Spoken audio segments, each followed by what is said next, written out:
नमस्कार साथियों, स्वागत है आज आप सभी का एक नई क्लास में। आज अपनी प्रतिशत की अंतिम क्लास होने वाली है। इस क्लास में अपन कुछ एक और क्वेश्चन करेंगे। अप्रोक्स इस टॉपिक में हमने 140 एक क्वेश्चन कवर करे होंगे, जिसमें अपन ने जितने टाइप बन सकते थे उनसे थोड़ा ज़्यादा लेकर ही चले। तो ठीक है, आज की क्लास में क्वेश्चन नंबर 127 तक अपन पहले ही कर चुके हैं। इसके बाद अपन 128 से शुरू करते हैं। तो एक बार आप प्रश्न पढ़ो, इसमें क्या दिया हुआ है।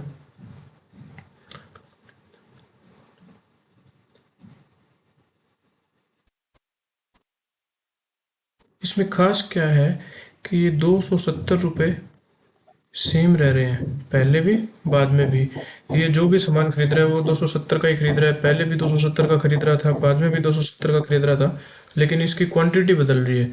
उसमें पहले वो थोड़ा कम खरीद पाता है, बाद में थोड़ा ज़्यादा खरीद पाता है। तो प्राइस में चेंज की समरी लिखेंगे एक बार। प्राइस क्या होता है? मूल्य में 10% की कमी होने से। प्राइस में क्या है? 10% की कमी है।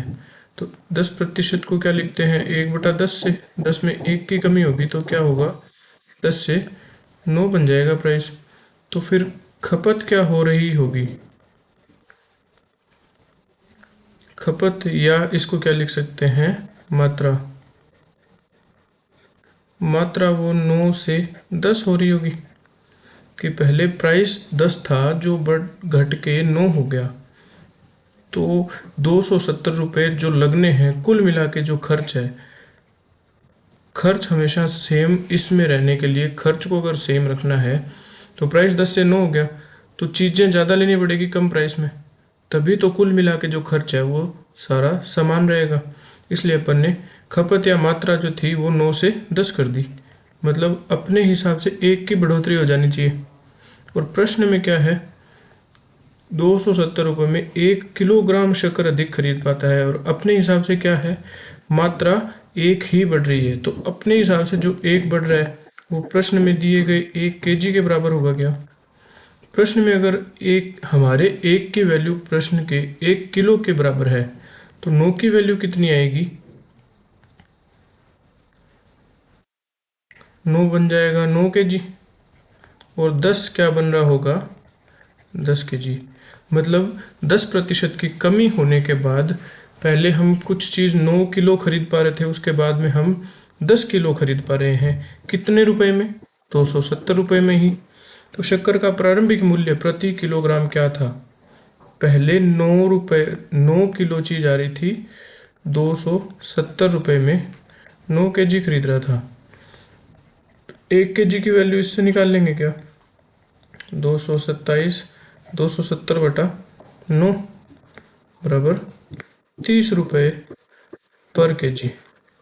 ठीक है, अपन से प्रारंभिक पूछा है तो 9 की वैल्यू निकाली, और पहले वो 270 रुपये में 9 किलो खरीद रहा था, बाद में वो कितने खरीद रहा है? 10 किलो खरीद रहा है। तो 10 किलो अगर खरीद रहा है तो बाद में वो वैल्यू कैसे निकलेगी?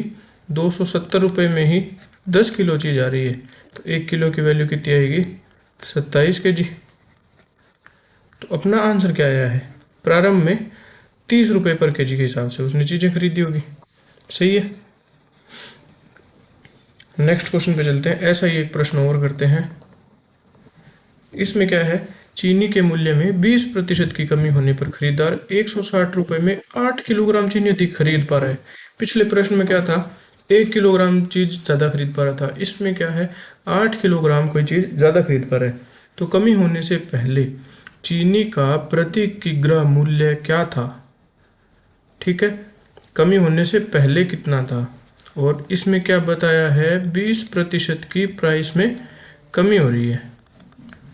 तो प्राइस कैसे बदलेगा?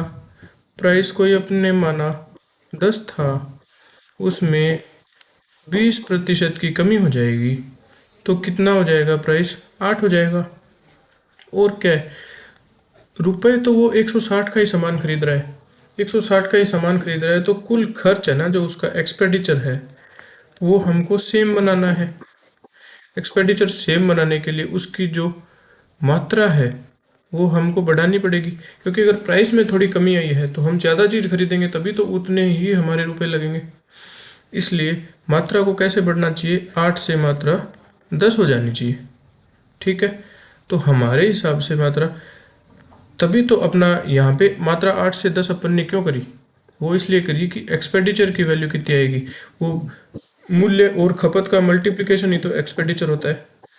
तो इसका मतलब यहाँ 10 का 8 से गुणा 80, और यहाँ भी 8 का 10 से गुणा 80। तो खपत की मात्रा, वो कुल खर्च की मात्रा 80 और 80 दोनों तरफ बराबर हुई है ना, इसलिए हमने यहाँ पे ये 8 लिया है और ये 10 लिया है। क्योंकि ये क्यों लेते हैं, ये इसलिए लेते हैं कि टोटल एक्सपेंडिचर की मात्रा सेम करनी है अपन को। वो कितनी है प्रश्न में, 160 दी हुई है। ठीक है, तो यहाँ तक अगर आपको समझ में आया तो इस क्वेश्चन को हम आगे करते हैं।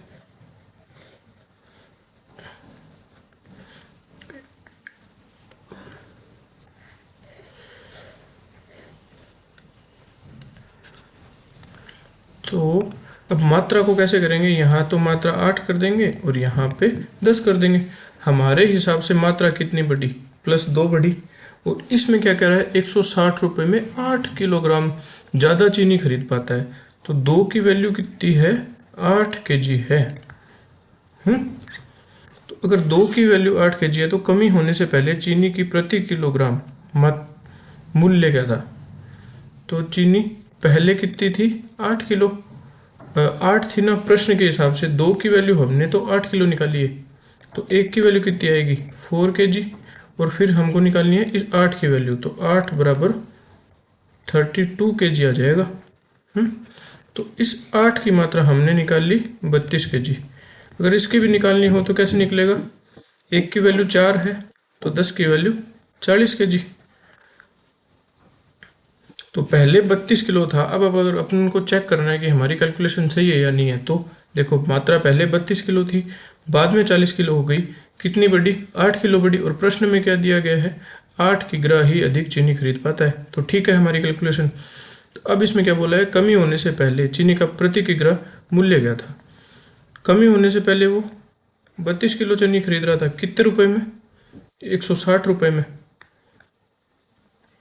32 किलो चीनी आई है 160 की, तो प्रति किलो 1 किलो चीनी कितनी की आएगी, 160/32।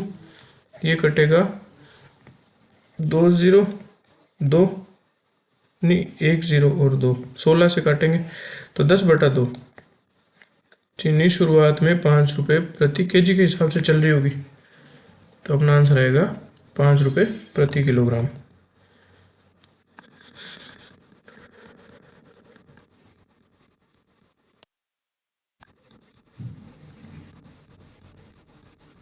सेम क्वेश्चन है, कुछ वैल्यूज चेंज हुई है और कुछ नहीं है। आप एक बार प्रश्न को दोबारा पढ़ो।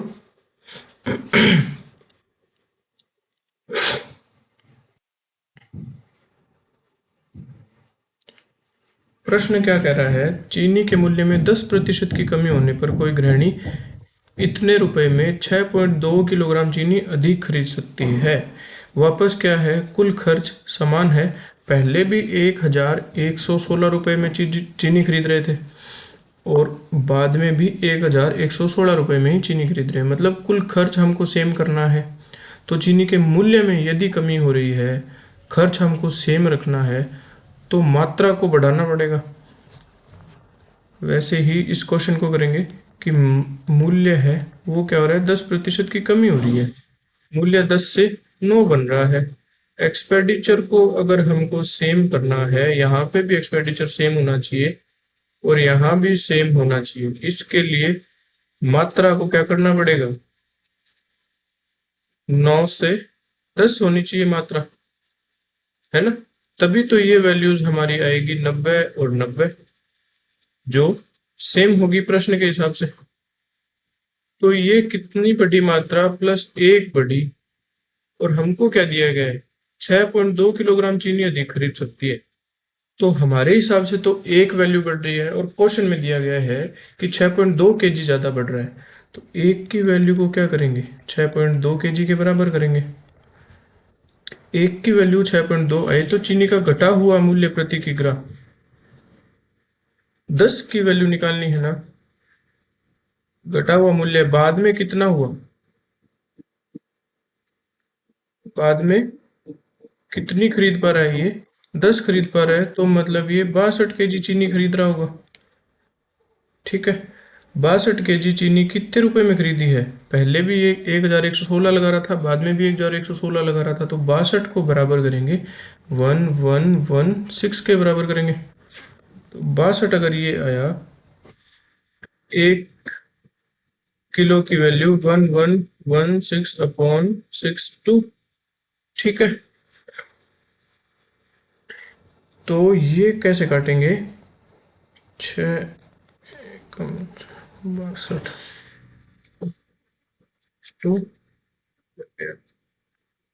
एक बार, और ये अप्रोक्स अपना जाएगा 8 बार, तो 18 रुपये प्रति केजी अपना आंसर आएगा। ठीक है, तो चीनी का घटा हुआ मूल्य बाद का पूछा है। बाद का पूछा तो अपन ने 10 की वैल्यू निकाली। एक की वैल्यू 6.2 थी, तो 10 की वैल्यू 62 किलो हो गई। ये बाद में 1116 रुपये में 62 किलो चीनी खरीद रही थी। तो 1 किलो चीनी की मात्रा निकाल 1 किलो चीनी का भाव निकालना है, तो वो आ गया 18 रुपये पर केजी।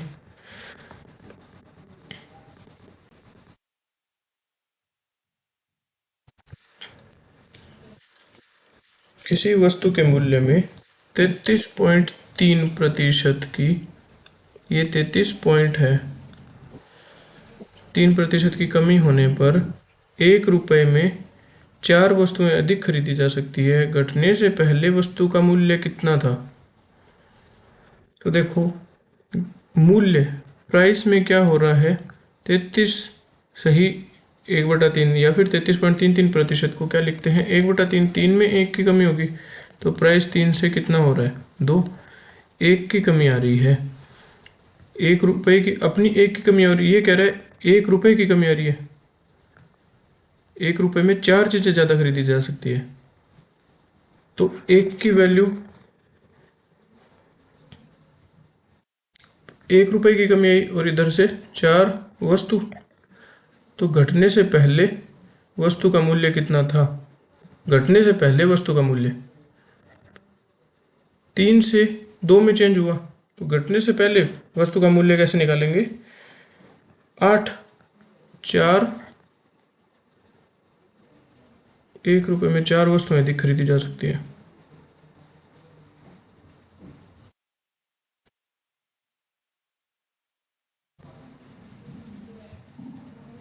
एक रुपये में अगर 4 वस्तु ज़्यादा खरीद ली, तो 2 रुपये में कितनी खरीदे पाएगा? 8 वस्तुएं, 1/8, तो 8 for 1 रुपीज़, 8 वस्तु खरीद पाएगा, 1 रुपये में खरीद पाएगा। ठीक है, नेक्स्ट क्वेश्चन पे चलते हैं।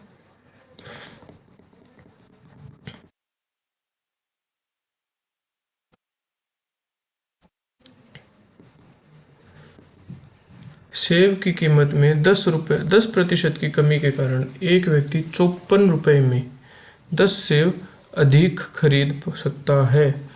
तो कमी के बाद प्रति दर्जन सेब की कीमत ज्ञात करें।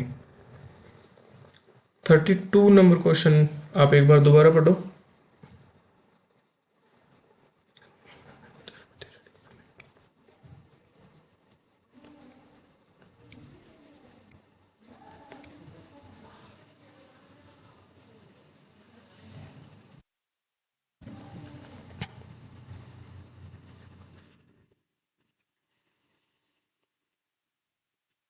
सेम टाइप है। कीमत, प्राइस में क्या हो रहा है? 10% की कमी हो रही है, मतलब प्राइस 10 से 9 हो रहा है। 54 रुपये में 10 सेब अधिक खरीद पाता है। पैसे सेम लगा रहा है, तो मात्रा ज़्यादा करेगा ये, तो मात्रा इसकी 9 से 10 हो जानी चाहिए। इसने +1 किया और एक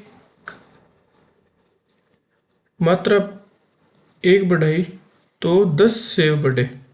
ठीक है, 10 सेव अधिक खरीद सकता है। तो 1 की वैल्यू हम 10 के बराबर करेंगे, तो पहले वो कितने सेव खरीद रहा था? गुणा 10, 90, और बाद में वो कितने सेव खरीद रहा है? 100 सेव खरीद रहा है, क्योंकि 1 की वैल्यू 10 है। कितने रुपए में? 54 रुपये में। रुपए हमेशा से सेम पड़े, तो 54 रुपये में वो पहले 90 सेव खरीद रहा था, उसके बाद में वो 100 सेव खरीदने लग गया। तो इसमें पूछा है कि कमी के बाद प्रति दर्जन सेव की कीमत कितनी है। कमी के बाद 100 सेव खरीद रहा है वो, 54 रुपये में 100 सेव खरीद रहा है, और अपन को कितना निकालना है, दर्जन का, मतलब 12 सेव का मूल्य निकालना है। तो 100 सेव बाद में कितने में खरीद रहा है वो, 54 रुपये में। एक सेव कितने में खरीदेगा, 54/100 में खरीदेगा। तो 12 सेव कितने में खरीदेगा, 54/100 गुणा 12। और ये किससे कटेंगे अब, और 6.48 रुपये प्रति क्या आया है, दर्जन आया है, 6.48 रुपये। ठीक है, समझ में आ रही है। तो इस क्वेश्चन में अपन ने क्या करा है, एक बार और देख लेते हैं। प्राइस 10 से 9 हो रहा था और ये रुपये 54 ही लगा रहा है, तो प्राइस कुल खर्च ये सेम रख रहा है, तो इसको मात्रा बढ़ानी पड़ेगी। तो अपन ने मात्रा बढ़ाई, 9 से 10 कर दी। और ये क्या कर रहा है, मात्रा 9 से 10 करिए, 1 बढ़ाई है। और इधर प्रश्न में क्या कर रहा है, 10 से बढ़ रहे हैं, तो अपना एक प्रश्न के हिसाब से 10 के बराबर है। अगर 1 10 के बराबर है तो 9 90 के बराबर हुआ है, और 10 100 के बराबर हो गया। अब इसने क्या बोला है, कमी के बाद प्रति दर्जन। कमी के बाद वाली मात्रा ये है 100 सेव, 54 रुपये में। कमी के बाद वाले में 100 सेव खरीद रहा है 54 रुपये में, तो एक सेव खरीदेगा 54/100 में, और 12 सेव निकालने हैं, 12 सेव का मूल्य निकालने हैं, क्योंकि इसने प्रश्न में दर्जन पूछा है। तो 12 सेव आएंगे 54/100 गुणा 12 रुपये में, तो 6.48 रुपये प्रति दर्जन अपना आंसर आ गया। ठीक है,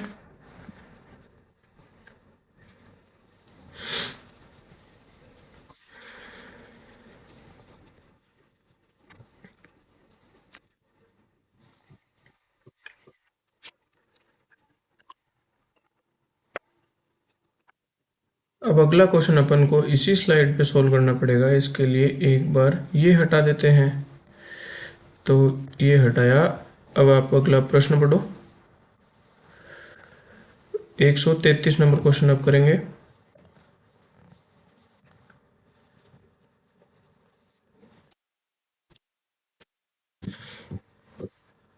क्या है, ए की आय बी की आय से, कुछ ए की आय है कुछ बी की आय है। ए की आय बी की आय से 20% कम है, तो अगर ए की 100 है तो बी, ए की आय बी से 20% कम है, तो बी अगर अपन 100 मान लेते हैं तो ए की इससे 20% कम है ना, तो ए की आय 80 आ गई।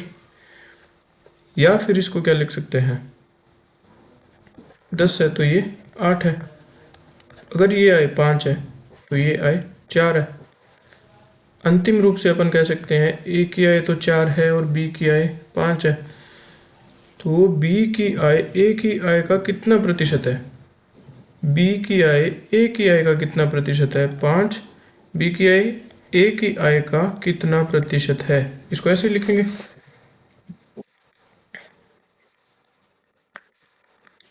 तो कितना आया, 125% है। कितना प्रतिशत है, इसका आंसर है 125%। तो सीधा निकालना है, वो तो 5 है, वो 4 का कितना प्रतिशत है, तो 4 तो 100% हो गया। प्लस में क्या करेंगे, 4 को अगर 4 टुकड़ों में बांटें तो एक हिस्सा 25% का बनता है, इसलिए 4 100% बन गया, और प्लस वाला एक वो 25% बन गया। 100 और 25 125।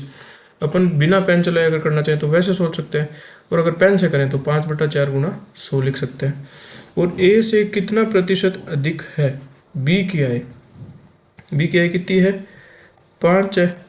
ए की आय कितनी है, 4 है। कितनी अधिक है, 1 ज़्यादा है। किस पे ज़्यादा है, 4 से ज़्यादा है। एक 4 से ज़्यादा है, मल्टीप्लाई बाय 100 इक्वल्स टू 25%। तो इसका आंसर आ गया 25%। एकदम सिंपल सा क्वेश्चन था। ये देखो 134। राम की आय श्याम से 10% कम है। एक तो है राम, एक है श्याम। राम की आय श्याम से 10% कम है, तो श्याम की अगर 10 है तो राम की 9 है। ये कैसे हुआ? -10%। 1/10 होता है 10%। 10 में 1 की कमी करेंगे तो कितना आएगा? 9 आएगा। इसलिए ये ऐसे हुआ। तो राम की आय को कितना प्रतिशत बढ़ाया जाए जिससे वह श्याम की आय के बराबर हो जाए? राम को श्याम के बराबर करना पड़े तो कैसे करेंगे? 9 को 10 बनाने के लिए +1 करना पड़ेगा। 1 की बढ़ोतरी करनी पड़ेगी। कितने पे करनी पड़ेगी? 9 पे करनी पड़ेगी, इसलिए वो 10 बनेगा। 1/9 की फ्रैक्शन वैल्यू हमने बहुत बार रटी है, वो कितनी होती है? 11 सही 1/9%, या फिर 11.11%। इसका ऑप्शन को आप यहाँ चेंज करके लिखो 11.11%। ये इसका आंसर होगा। ठीक है।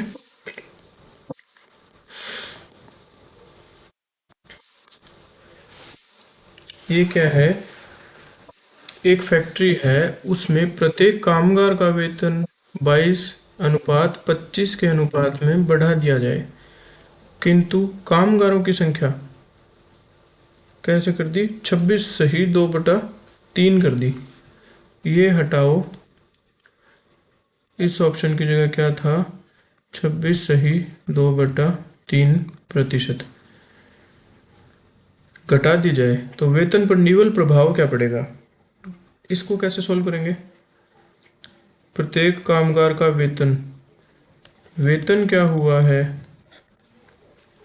वेतन हो गया 22:25 में। ये पहले था, ये बाद में था। और क्या है? कामगारों की संख्या, संख्या को क्या करा है? 26 ही 2/3% घटाया है। इसको कैसे करेंगे? 26 × 3 + 2/3 × 100। इसको ऐसे लिख सकते हैं 8। ये हो गया 80/300। ये काटा तो 8 पहले 30 था और उसमें 8 की कमी करी है, तो 30:8 की कमी करने के बाद 22 बन गया। तो ये संख्या कैसे चेंज हो रही है? पहले 30 थी, बाद में 22 हो गई। यही हो रहा है। और अनुपात में जब दिया होता है उसका मतलब क्या होता है? पहले वाली और बाद वाली सिचुएशन। वेतन कैसे बदल रहा है? पहले 22 था, बाद में 25 हो गया। इसको हम ऐसे पढ़ेंगे। और संख्या पहले 30 थी, वो बाद में 22 हो गई। और इस कैलकुलेशन से क्या पता चला? 26 सही 2/3% को क्या लिख सकते हैं? 8/30 लिख सकते हैं। अब क्या पूछा है? वेतन पर निवल प्रभाव क्या पड़ेगा? तो देखो, पहले 22/30, इन दोनों का मल्टीप्लिकेशन और इनका मल्टीप्लिकेशन, ये क्या इक्वेशन बन रही है? 22 × 30, बाद में चेंज हो रहा है 25 × 22 में। 22 से तो 22 कैंसिल हो गया, ये 6 से 5 बन गया। ये ओवरऑल परिवर्तन हो रहा है, 1 की कमी आ रही है। कितने पे? 6 पर। और गुणा में अपन कर देंगे 100। तो कुल परिवर्तन निवल प्रभाव क्या आया है अपना? 16 सही 2/6% आया है। या फिर इसको क्या लिख सकते हैं? 16.66%। ठीक है। नेक्स्ट क्वेश्चन में चलते हैं।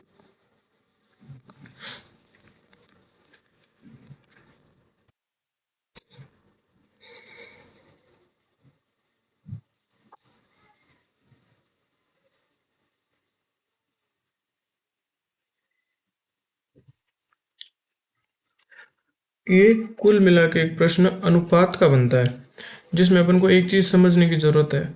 जैसे ए, बी और सी है।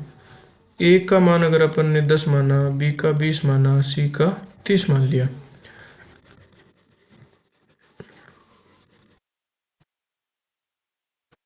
ऐसा कुछ अनुपात अगर अपन को लिखना हो तो a + b अनुपात c कितना होगा?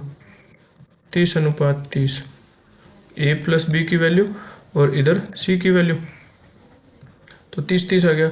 b प्लस सी, b और c को जोड़ेंगे कितना आएगा, 20 और 30 50। a को लिखेंगे तो 10। ये तो अनुपात 1:1 आ गया, और ये अनुपात क्या आया, 5:1 आया। तो कुल मिला के बात क्या है, अगर तीनों संख्याओं का अनुपात लिख रहे हैं, अब अपन ने ये अनुपात तो निकाल लिया, इसको वापस इस फॉर्म में कैसे लिखेंगे। इसके लिए क्या ज़रूरी होता है कि तीनों अनुपात में जो संख्याएं दी हुई है उन संख्याओं का मान तो हमेशा सेम रहेगा, मतलब उनका टोटल सेम आना चाहिए। तो इधर तो देखो अनुपात में चेंज करने के बाद में टोटल कितना आ रहा है, 2 आ रहा है, और इधर टोटल कितना आ रहा है, 5:1 में टोटल 6 आ रहा है। इनको बराबर करने के लिए हम क्या करेंगे, 2 को 6 बना सकते हैं, इससे 3 से गुणा करेंगे, तो 3 से मल्टीप्लाई करा तो 3:3 बन गया, और ये 5:1 बन गया। इससे अपन उनकी अनुपात की जो अनुपातिक मान थे उस पे जा सकते हैं। तो अगर 3 चीज़ें हैं उनको जोड़ के अनुपात कोई बनाया गया है तो उनके योग को बराबर करना जरूरी होता है। कोई भी दूसरे कंपैरिजन करने के लिए हमेशा उनका योग अपन बराबर करेंगे, ठीक है। अगर ये बात अपने समझ में आई है तो अपन क्वेश्चन को शुरू करते हैं। क्या बोला है कि पति पत्नी, एक तो देखो हस्बैंड है, एक वाइफ है और एक सन है, खेल खेल रहे हैं। खेल की शुरुआत में पति और पत्नी के पास पुत्र से 100% अधिक धन था। पत्नी और पुत्र के पास पति से 300% अधिक धन था। तो एक तो दो कंडीशंस है, एक तो शुरुआत की है और एक कंडीशन है वो अंत की है। इसमें क्या बोला है, खेल की शुरुआत में पति और पत्नी के पास हस्बैंड प्लस वाइफ का अनुपात लिखा है सन के साथ। पुत्र से 100% अधिक धन था। पुत्र के पास अगर 1 है तो हस्बैंड और वाइफ के पास 2 था, ठीक है। 100% अधिक, 1 को 100% बढ़ाएंगे तो 2 बनेगा। अगले में क्या बोला है, पत्नी और पुत्र के पास, पत्नी वाइफ और सन के पास अनुपात है हस्बैंड के साथ।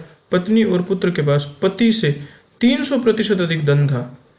अगर पति के पास 1 था तो इसके पास 300% अधिक, 1 का 300% करेंगे तो 3 आएगा, और 300% ज़्यादा करने के लिए 1 में 3 जोड़ना पड़ेगा, तो वैल्यू कितनी आएगी, 4 आएगी। 2 कंडीशन तो ये बन गई। और अंत में क्या हो रहा है, खेल के अंत में पति और पत्नी के पास, हस्बैंड एंड वाइफ के पास, हस्बैंड और वाइफ और सन का अनुपात दिया है। पुत्र से 100% अधिक धन था, 100% अधिक मतलब 2:1 में था। और पति के पास पत्नी और पुत्र से, वाइफ और सन का हस्बैंड के साथ, पति के पास पत्नी और पुत्र से 12.5% कम धन था। 12.5% को क्या लिख सकते हैं, 12.5% होता है 1/8। कम करेंगे तो 1 के पास 8, तो कम करने से बन जाएगा 7। तो पति के पास पत्नी और पुत्र से 12.5% कम धन था। अगर पत्नी और पुत्र के पास 8 है तो हस्बैंड के पास 7 था, ठीक है। तो अब ये सारे अनुपात हैं तो समान, और यहाँ 2:1 2:1 है, यहाँ भी 2:1 और 2:1 है। शुरुआत में देखो ये 2 हिस्से हो गए इसके, husband wife and son, husband wife and son, ये शर्तें एक हिस्से में ही लग रही है। तो देखो यहाँ तो टोटल कितना है, 3 है, और यहाँ टोटल कितना है, 5 है। तो ये बराबर होना चाहिए टोटल। टोटल को बराबर करेंगे तो 3 को 5 से मल्टीप्लाई करेंगे और 5 को 3 से मल्टीप्लाई करने के बाद क्या आएगा, 5 को 2 से मल्टीप्लाई किया 10 आया, 1 से किया तो 5 आया, और यहाँ 3 से गुणा कर रहे हैं, 4 तिया 12 हो गया, और 1 3 हो गया। इसी प्रकार अंत वाली सिचुएशन में देखेंगे तो 2 और 1 3 बन रहा है, और 7 और 8 15 बन रहा है। 3 को 15 बना सकते हैं क्या बराबर करने के लिए? गुणा कर देंगे किससे? 5 से। गुणा कर दिया 5 से पूरे में। 2 को 5 से करेंगे तो क्या बन जाएगा? 10। और इसको 5 से करेंगे तो 5 बन जाएगा। तो अंतिम सिचुएशन अपने पास ये आ रही है। इसको गुणा करने की जरूरत नहीं क्योंकि इसका योग पहले से 15 है। इसको 5 से कर दिया तो 10 और 5 15 बन गया। यहाँ 10 और 5 15, और ये 12 और 3 15 बराबर हो गए। ये अनुपात देखेंगे अपन। तो इस अनुपात के हिसाब से शुरुआत में क्या हो रहा था? अनुपात क्या लिखेंगे अपन? हस्बैंड अनुपात वाइफ अनुपात सन लिखेंगे। और इधर भी हस्बैंड वाइफ और सन का अनुपात लिखेंगे। तो देखो सन के पास कितना है? अपने पास सीधा पड़ा हुआ है। सन का अनुपात कितना है? 5 है। सन का तो आ गया 5। और अकेला अनुपात क्या है अपने पास? हस्बैंड का कितना है? 3। 5 और 3 8 हो गया। तो एक में से अपन सन का निकाल सकते हैं क्या? वाइफ का फिर और क्या आ जाएगा? जैसे इसमें वाइफ और सन है 12, और सन का कितना है? 5। तो 12 में से 5 घटा देंगे तो कितना आएगा? 7 बचेगा ना। तो 7 आ जाएगा वाइफ का। इसी प्रकार बाद में अनुपात क्या बनेंगे? एक तो सन का सीधा 5 लिखेंगे, और दूसरा हस्बैंड का सीधा हस्बैंड का कितना है? 7 है। तो हस्बैंड का अगर 7 है और हस्बैंड प्लस वाइफ का 10 है तो वाइफ का कितना आया? 3 आया। ठीक है, अंतिम अनुपात आ गए अपने पास ये तो शुरुआत वाली स्थिति के हिसाब से, और ये अंत वाली स्थिति के हिसाब से। अब प्रश्न में क्या पूछा है? अंत में पति को ₹800 का लाभ हुआ, और तो पत्नी के धन में कितने प्रतिशत बदलाव आया होगा? पत्नी के धन में कितने प्रतिशत बदलाव आया होगा? 800 का लाभ हो चाहे कुछ भी हो, सीधा सीधा बदलाव निकाल सकते हैं क्या पत्नी के धन में? वाइफ के पास पहले कितना था? 7 था। बाद में कितना हो गया? 3 हो गया। वाइफ के पास क्या हुआ? 7 से 3 हो गया। मतलब क्या हुआ? 4 की कमी आ गई। कितने पे आई? 7 पे आई। Multiply by 100। तो परसेंटेज हो जाएगा क्या इसका? कैसे निकालेंगे प्रतिशत? 4/7। 1/7 की वैल्यू कितनी थी? 14 सही 2/7। 56 57। 57 सही 1/7 आ जाएगा प्रतिशत। 57 सही 1/7% की कमी आई किसमें? वाइफ के धन में। ठीक है, थोड़ा लेंदी था। और लेंदी क्यों था? कि इसमें अनुपात दिए हुए थे। तो दो तीन अनुपात, तीन संख्याओं के कोई अनुपात हो तो उनको एक साथ लिखना आना चाहिए, मतलब योग बराबर करेंगे अपन। यहाँ पे क्या था? शुरू में 2 और 1 3 बन रहा था, और यहाँ 4 और 1 5 बन रहा था। इन दोनों को बराबर करने के लिए 5 को 3 से मल्टीप्लाई कर दिया, 3 को 5 से कर दिया। इसी प्रकार इधर कर दिया कि 8 और 7 का योग 15 बन रहा था। तो 2 और 1 3, 3 को सीधा 15 बना सकते हैं, तो 3 को सीधा 5 से गुणा करके 15 बना लिया अपन ने। तो 10 और 5 बन गए। ये सारे अनुपात बनने के बाद में कुछ प्लस या कुछ माइनस करके हस्बैंड वाइफ और सन को एक साथ एक अनुपात में लिख दिया बस। इधर भी हस्बैंड वाइफ और सन को एक अनुपात में लिख दिया। तो उसमें वाइफ का पहले 7 था और बाद में वाइफ का अनुपात 3 आ गया। 4 की उसमें कमी हो गई। 4 की कमी हुई किस पर? 7 पर हुई। गुणा 100 से परसेंटेज आया कितना? 57 सही 1/7%। ठीक है, अब नेक्स्ट क्वेश्चन आपके सामने है। एक बार इसको पढ़ो, उसके बाद अपन सॉल्व करेंगे।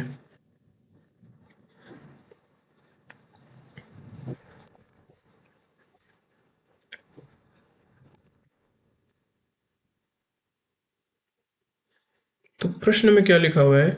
एक मेले में किसी दिन 35,000 दर्शक पहुंचे तथा उनसे ₹9,50,000 की प्रवेश राशि प्राप्त हुई।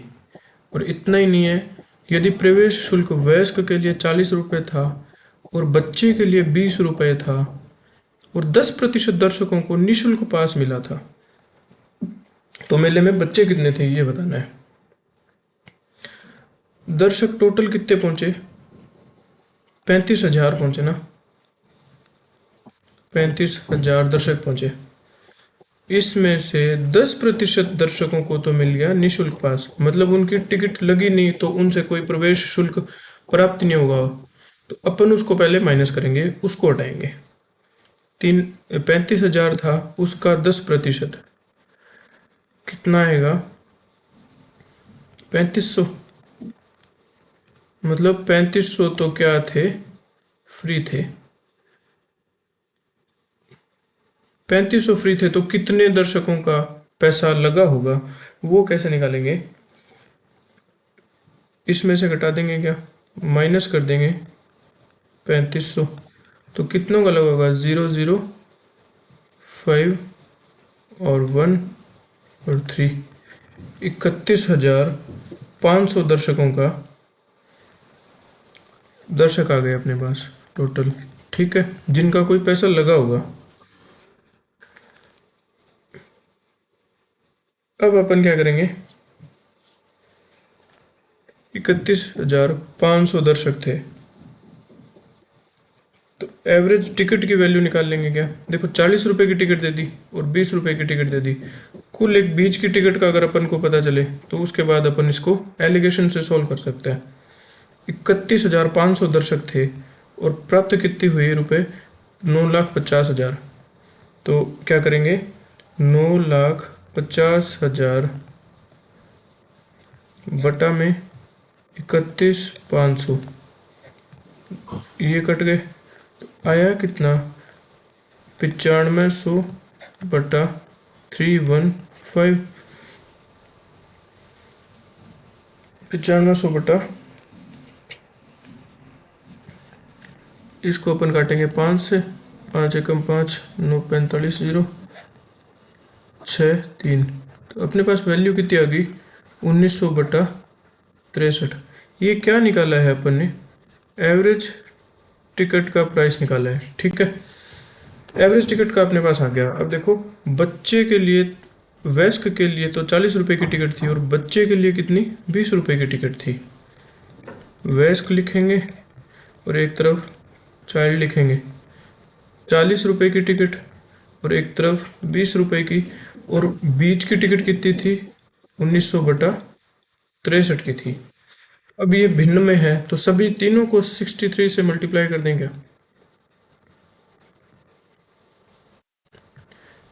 इसको फिर कैसे करेंगे? 4 दिया 12, 2 5 2 और 0। और ये कैसे होगा? 63 6 12 1 2 6 0, और इसको 63 से करेंगे तो ये 1900। अब इसमें अपन एलिगेशन लगा देंगे, घटाएंगे तो 1900 में से 1260 गया तो कितना आएगा? 640। और 25 20 में से 1900 गया तो 2000, और फिर 2500, 620, 620 आ गया। तो ये अनुपात आ गया किसका? संख्या का। ठीक है, दर्शकों की संख्या किस अनुपात में थी? 64:62, या फिर इसको क्या लिख सकते हैं? 32:31 के अनुपात में दर्शकों की संख्या थी। ठीक है, इसके बाद अपन क्या करेंगे? प्रश्न में क्या पूछा है? तो मेले में कितने बच्चे थे? तो ये वाले तो क्या है? वयस्क है, और ये वाले क्या है? चाइल्ड है। ठीक है, टोटल दर्शक अपने पास कितने थे? 31,500। और इधर टोटल कितना बन रहा है? 30 30 60 63। तो 63 की वैल्यू कितने के बराबर है? 21,500 के बराबर है। मतलब वयस्क और चाइल्ड को मिला के, कुल मिला के संख्या अपनी कितनी बन रही है? 32 + 31 63। और क्वेश्चन में क्या दिया हुआ है? जितने भी 35,000 दर्शक शुरुआत में थे उसमें से कुछ एक निःशुल्क चले गए, तो दर्शक अपने पास टिकट देने वाले कौन से बचे? 31,500। तो 63 को अपन ने 31,500 के बराबर कर दिया, तो एक की वैल्यू कितनी आएगी? 31,500 बटा 63। और अपन को पूछा किसका है? मेले में बच्चे कितने थे, तो हमारे हिसाब से बच्चों की संख्या कितनी है? 31। इसको गुणा कर देंगे 31 से, तो ये कितने से कटेगा? 63, 6 6 18 6 15 15। तो ये पूरा पूरा 500 से घटेगा। तो 500 गुणा 31, 5 तिया 15, अच्छा का 5 और 5 तिया 15, ठीक है। 15,500 उसमें से अपने क्या थे, चाइल्ड थे, ठीक है। कैलकुलेशन थोड़ी लेंदी है लेकिन ज़्यादा कुछ है नहीं, क्योंकि इसमें एक्स्ट्रा पार्ट्स बहुत सारे हैं। जैसे ये था एलिगेशन यहाँ लगाया,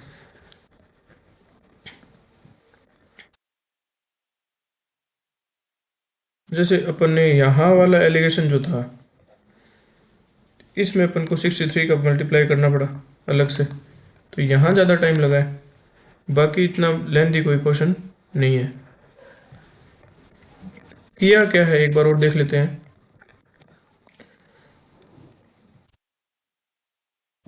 क्या था, शुरुआत में 35,000 दर्शक थे, उसके बाद में अपन को क्या मिला कि 10% दर्शकों को निःशुल्क पास मिला हुआ है। तो उसमें से 10% सीधा घटा देंगे पहले। तो 35,000 का 10% घटाया तो 31,500 दर्शक आ गए जो टिकट लेते हैं, उन्हीं पे क्वेश्चन चल रहा है पूरा। अब क्या बताया है, वयस्क की तो 40 रुपये है और बच्चे की 20 रुपये। तो अपन ने एवरेज टिकट का प्राइस निकाल लिया है। कैसे निकाला कि कुल रुपए कितने प्राप्त हुए टिकट से, 9,50,000, और दर्शक कितने थे, 31,500। तो ओवरऑल कुल मिला के 1900/63 अपनी वैल्यू आई एवरेज टिकट की। तो वयस्क की 40 थी, चाइल्ड की 20 थी, और कुल मिला के 1900/63 थी। तो 63 से मल्टीप्लाई करके नया एलिगेशन बनाया। फिर इसमें अपन एलिगेशन अप्लाई किया तो 32:31 में अपनी संख्या आई 1260। 1900 में से घटाए और 2500 में से 1900 को घटाया 2520 में से, तो फिर अपने पास ये संख्या आ गई जिसमें वयस्क तो 32 बन रहे थे और चाइल्ड 31 बन रहे थे। कुल मिला के 63 बन रहे थे। और अपने प्रश्न के हिसाब से 31,500 जनसंख्या थी जो मेले में गई थी। उसके बाद में एक की वैल्यू निकाली, अपन को पूछा बच्चों का है तो इसको 31 से गुणा कर दिया, लास्ट में अपना 15,500 बच्चे आ गए। ये क्वेश्चन देखो, एक बार आप प्रश्न को पढ़ो।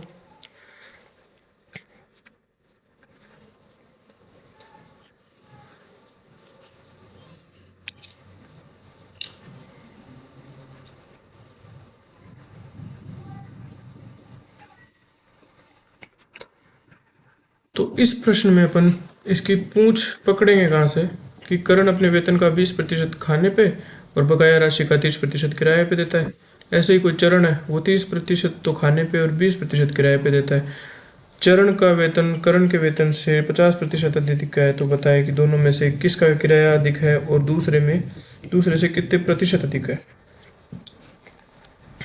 तो दो बच्चे हैं, क्या है, एक तो है चरण और एक है करण। यहाँ से देखते हैं कि चरण का वेतन करण के वेतन से 50% अधिक है। तो अगर करण का वेतन 100 है तो इसका 50% अधिक करेंगे तो 150 चरण का वेतन आ जाएगा। अब क्या बोल रहा है, अपने वेतन का करण अपने वेतन का 20% भाग खाने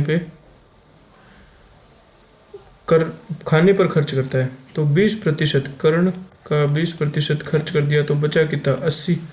और इसी प्रकार क्या है, चरण अपने वेतन का 30% भाग खाने पे खर्च करता है।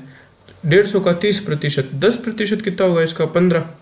15 का 3 गुणा 45, तो 30% इसने खर्च कर दिया तो कितना बचा, 105।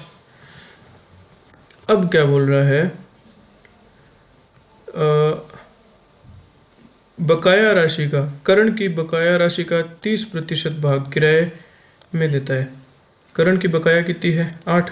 इसका 30% निकालेंगे तो 24 आएगा।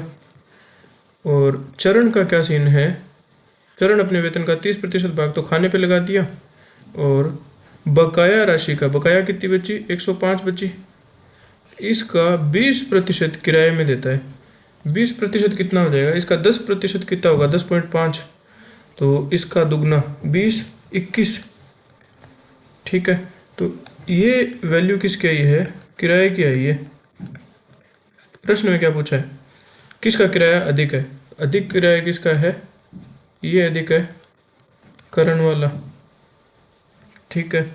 और दूसरे से कितने प्रतिशत अधिक है, कितना ज़्यादा है, प्लस में 3 ज़्यादा है, कितने प्रतिशत ज़्यादा है 21 से, तो 3/21 गुणा में 100 बराबर कितना आएगा 300/21। वैल्यू आएगी कितनी 100/7, तो 1 और बच गया कितना 28 2/7, 14 सही 2/7% ज़्यादा है। किराया किसका ज़्यादा है, करण का ज़्यादा है। कितना ज़्यादा है 3 ज़्यादा है, प्रतिशत में बदला तो कितना आया 14 सही 2/7 आया। नेक्स्ट क्वेश्चन पे चलते हैं 139।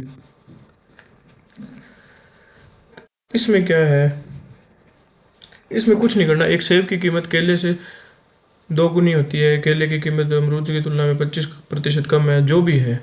यदि प्रत्येक प्रकार के फल की कीमत में 10% की वृद्धि होती है, 4 केले 2 से 3 अमरूद की कीमत में कितने प्रतिशत की वृद्धि होगी। सभी में समान वृद्धि होती है तो ओवरऑल डिफरेंस उतना ही होता है। जैसे मानो संख्या एक 100 है, एक 200 है, एक 300 है, तीनों में 10% की वृद्धि दे दी तो ओवरऑल वृद्धि कितनी होगी। तीनों में 10% की वृद्धि करने से कितना आएगा, ये इतना बन जाएगा, ये कितना बन जाएगा 220 बन जाएगा, ये कितना बन जाएगा 330 बन जाएगा। तो ओवरऑल वृद्धि कितनी थी 10% की थी। और एक देखो यहाँ पे टोटल 600 है और यहाँ पे कितना बन गया 660 बन गया, तो यहाँ पे वृद्धि कितनी आएगी 60/600। 10 गुणा में 100 होगा, तो यहाँ पे भी 10% वृद्धि। मतलब क्या निकलता है, हर एक चीज में अगर समान वृद्धि होती है तो ओवरऑल वृद्धि भी समान होती है। तो इसमें ये सब में 10% की वृद्धि हो रही है तो ओवरऑल वृद्धि भी 10% ही होगी। पेन चलाने की भी जरूरत नहीं है।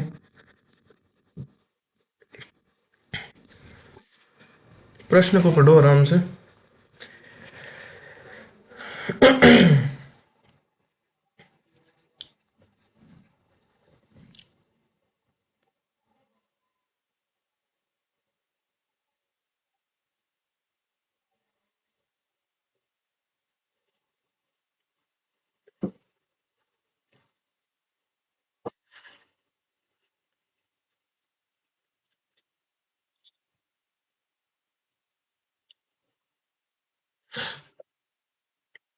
इसके लिए एक कंसेप्ट है। सबसे पहले अपन वो देखते हैं, क्वेश्चन को भूल जाओ, जो भी स्क्रीन पे लिखा हुआ है सबसे पहले अपन इधर देखेंगे कि कोई वैल्यू है 1000 मान लिया अपन ने, और उसमें समान प्रतिशत में कमी होती है। 1000 से मान लो इसमें 20% की कमी हुई तो ये 800 बन गई। उसके बाद इसमें 20% की और कमी करी तो 800 का 20% कितना होता है 80, 160 होता है। 20% की कमी करी तो ये कितना बचा 640 बचा। इसी प्रकार इसका 20% था तो वो कितना था 200 की कमी हुई थी। तो अब मतलब क्या निकलता है, 2 स्टेप में सेम कमियां अगर करी है तो जो कमी हुई है उनका अंतर, इन दोनों का अंतर अपन देखें। यहाँ पे कितनी कमी करी थी, एक बार और नए स्टेप को करते हैं तो ये कितना था 200 था, ये कितना था 160 की कमी दोबारा हुई थी। तो पहली कमी कितनी है 200 की, दूसरी कमी कितनी है 160 की। तो कमियों में कमी कितनी हुई है 40 की कमी हुई है ना, 200 से 160, और 40 की कमी हुई है कितने पे 200 पे। गुणा करो 100 का, कितना आएगा 20% ही आएगा। तो अगर कहने का मतलब क्या है, प्रारंभिक मात्रा में समान प्रतिशत में 2 बार अगर कमियां करी है तो की गई कमियों की मात्रा होती है ना जितनी, मतलब 200 की कमी और 160 की कमी, तो उनमें अंतर भी उसी प्रतिशत में आएगा। किस प्रतिशत में, यहाँ पे 20% की कमी करी, यहाँ पे 20% की कमी करी, तो 200 से 160 की कमी बनी है तो उसमें भी अंतर कितना है 120 20% का ही अंतर है। तो ये तो अपना हो गया कंसेप्ट। अब अपन करते हैं क्वेश्चन। तो क्वेश्चन में क्या लिखा हुआ है कि एक फूल विक्रेता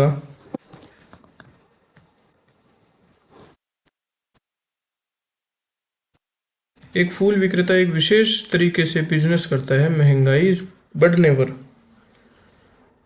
तो वह मूल्य को x% बढ़ा देता है, महंगाई जाने पर वह मूल्य को x% घटा देता है। एक वर्ष पहले महंगाई बढ़ी फिर घटी तो एक गुलदस्ते का मूल्य पहले से 162 रुपये कम हो गया। अगले वर्ष भी यही हुआ, तब गुलदस्ते का मूल्य 147.42 रुपये हो गया। तो इसमें क्या हुआ है कि पहले कोई मात्रा थी x,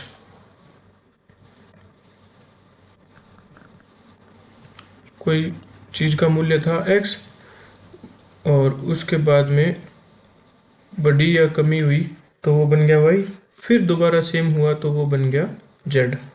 ठीक है। तो इसमें क्या बताया है, पहली बार में गुलदस्ते का मूल्य पहले से 162 रुपये कम हो गया, मतलब कमी कितने की आई, 162 की आई। और दूसरी बार में अगले वर्ष भी यही हुआ, तब गुलदस्ते का मूल्य कितना घटा, 147.42% घटा।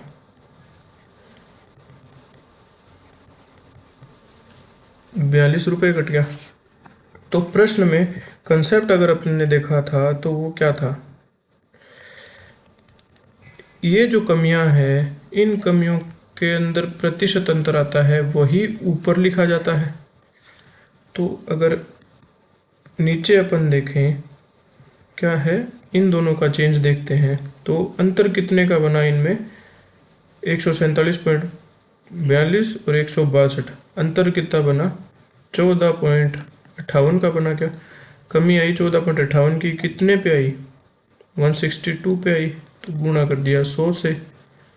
तो ये कितने प्रतिशत आ जाएगा, पूरा पूरा, ये तो 100 हट गया, इससे ये पॉइंट हट गया, पूरा कितनी बार कटेगा, 9 से कटेगा क्या, 9, 8, 18, ठीक है, पूरा कटेगा 9 से, तो ये आ जाएगा 9%। यहाँ अगर अपन ने प्रश्न में अपन ने जो कॉन्सेप्ट देखा था वो, यहाँ अगर 9% है तो यहाँ भी 9% की कमी रही होगी, और यहाँ दोबारा उसमें 9% की ही कमी हुई होगी। तो इसलिए ये वैल्यूज आई है। तो 9% का मान कितना है, शुरू में 162 है। तो गुलदस्ते का वास्तविक मूल्य क्या था ये पूछा है। तो वास्तविक मूल्य कुछ x था, 9% की कमी हुई, मतलब 162 की कमी हुई, तो 9% का मान किसके बराबर कर देंगे, 162 के। तो एक का मान कितना होगा, 162/9।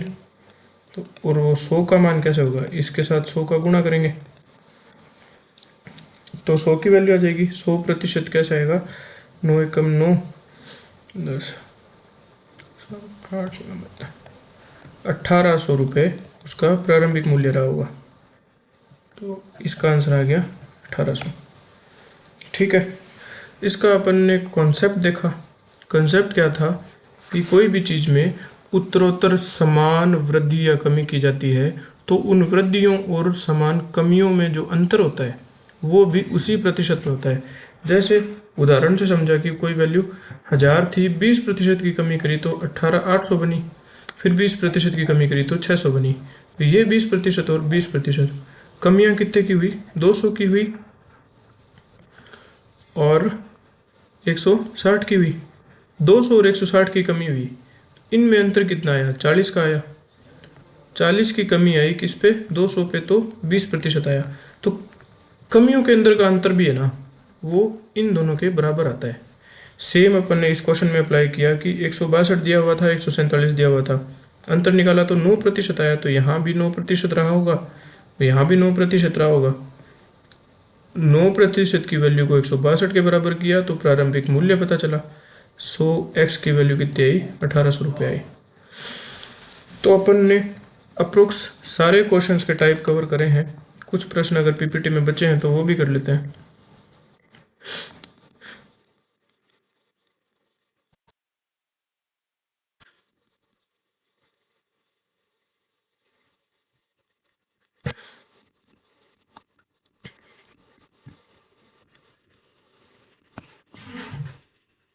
क्या है कि एक चरागाह में गायों की संख्या पहले साल 5% बढ़ी।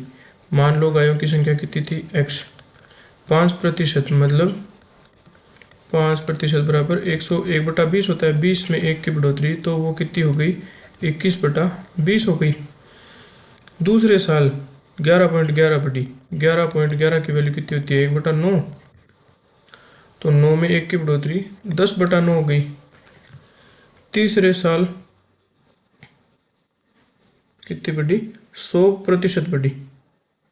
तीसरे साल इसमें इसको हटा के 100 को x% बढ़ी तीसरे साल। तो यहाँ पर अपन सीधा x लिख देते हैं और इसको फिर अपन n बना देते हैं कि कोई संख्या n थी, उसके बाद में उसमें 5% की बढ़ोतरी हुई, फिर उसके बाद में 11.11 की बढ़ोतरी हुई, फिर x% की बढ़ोतरी हुई, और चौथे साल 14 से ही 14.28 को क्या लिख सकते हैं, 1/7 लिख सकते हैं। मतलब वो क्या हुई, 7 में 1 की बढ़ोतरी हुई तो कितनी बनी, 8/7 बनी।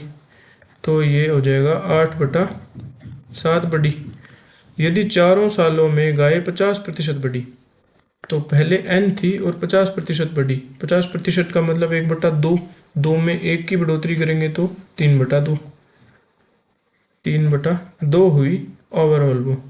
तो n से तो n कैंसिल आउट हो जाएगा। x की वैल्यू अपन को निकालनी होगी। तो x की वैल्यू कैसे निकलेगी, 3/2 गुणा में 7/8 गुणा 9/10 गुणा 20/21।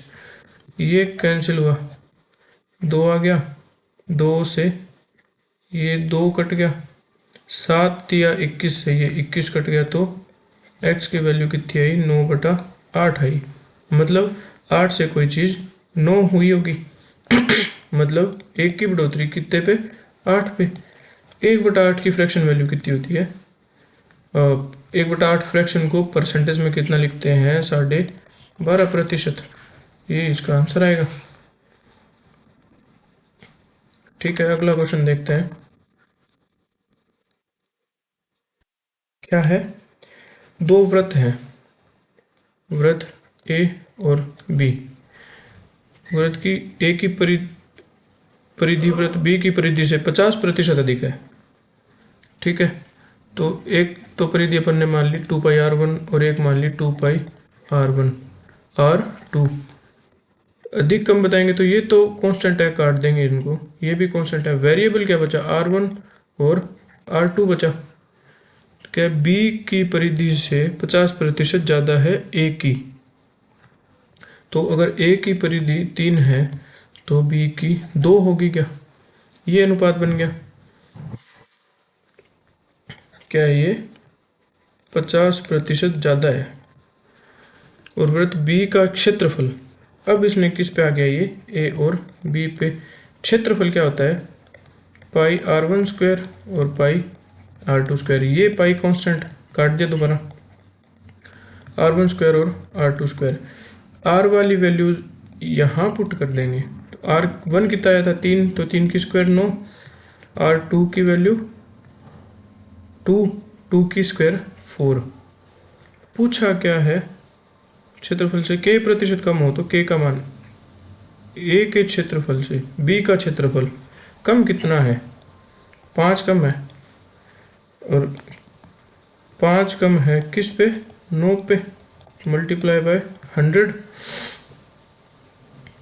इसकी वैल्यू कितनी आएगी, 1/9 के फ्रैक्शन की वैल्यू पता है अपन को कितनी होती है, 11.11।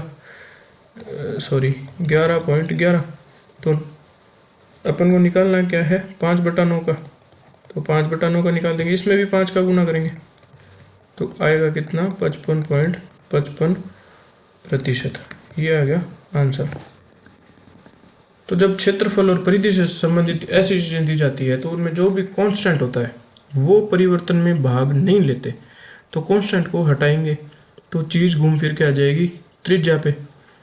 क्षेत्रफल में त्रिज्या स्क्वायर में होती है, इसी में अपन ने यही करा है, r1 की स्क्वायर करी और r2 की स्क्वायर करी, वो 9 बन गई और 2 से 4 बन गया। कमी कितने की आई, 5 की, 9 पे कमी आई। तो 1/9 की वैल्यू अपन को पता थी 11.11, तो 5 की वैल्यू 55.55%। ठीक है, अपन ने अप्रोक्स जितने क्वेश्चन बनते थे वो सारे किए, और इसके बाद में भी अगर कुछ कम या ज़्यादा रह गया हो तो आप कमेंट्स में बता सकते हैं। उन क्वेश्चंस पे भी अपन एक अलग से क्लास लगाएंगे, मतलब जब एक पूरी क्लास होने लायक प्रश्न इकट्ठे हो जाए तो अपन एक नेक्स्ट मिसलिनियस क्लास ले लेंगे, चाहे वो अपन उस टाइम दूसरा कोई भी टॉपिक कर रहे हो। और प्रतिशत से संबंधित आपके अगर सवाल मिलते हैं तो मेरे पास जब 10 या 15 सवाल इकट्ठे होंगे तो अपन साथ बैठ के उन सवालों को करेंगे। और हो सकता है अपन कल की क्लास में एक नया टॉपिक लेंगे, और वो मैं सिलेबस के हिसाब से देखूंगा कि अपन को कौन सा टॉपिक उठाना चाहिए। तो उस टॉपिक पे अपन एक पीपीटी तैयार करके और कल से नया टॉपिक शुरू करेंगे। तो अपना परसेंटेज अपना यहीं ख़त्म होता है। जितने क्वेश्चन किए हैं उनको 3-3, 4-4 बार सोल्व करो, पेन से रफ कॉपी लेके एक पेज पे सारे क्वेश्चन करने की कोशिश करो। चाहे कितना भी हो, कैसा भी हो, उन पेजों पे अपन को सुंदरता नहीं चाहिए, लेकिन अपन को स्पीड चाहिए, और वो तभी आएगी जब अपन बार बार प्रैक्टिस करेंगे। इस टॉपिक की शुरुआत कहाँ से करी थी? स्टार्ट में अपन ने फ्रैक्शन वैल्यू रटी थी। अगर अपन ने पूरा टॉपिक खत्म कर लिया फिर भी आपको 1/1, 1/2 से लेकर 1/15 तक की फ्रैक्शन वैल्यू तक याद नहीं है, तो आप इस टॉपिक से कोई भी क्वेश्चन ना हो अपन नहीं अटैम्प्ट कर सकते। तो सबसे पहले ज़रूरी है कि वो फ्रैक्शन वैल्यूज रटें। वो रटने के बाद में अपन कुछ एक छोटे क्वेश्चन है उनमें ये कोशिश करनी चाहिए कि अपन को पेन चलाने की ज़रूरत ना पड़े। अगर माइंड मैप अच्छा बने तो उसमें बिना चलाए ऑप्शन के थ्रू क्वेश्चन करने की कोशिश करनी है। और उसके बाद में क्या आता है कि जब लेंथी क्वेश्चंस होते हैं तो उनमें कौन सी मेथड अप्लाई करनी है, वो जितना जल्दी दिमाग में पिंच करेगा उतना जल्दी अपन आंसर पे पहुंचेंगे। तो एक ही तरीके से बार बार क्वेश्चन को अटैम्प्ट करने की ना कोशिश करके, अगर एक तरीके से नहीं हो रहा तो उसकी टांग पूंछ कहीं दूसरे तरीके से पकड़ने की कोशिश करेंगे, तो अपन उसको अच्छे से अटैम्प्ट कर पाएंगे। जो भी क्वेश्चन है उनको अटैम्प्ट करने का तरीका होना क्या चाहिए उस पर अपन एक अलग से बात करेंगे कोई भी।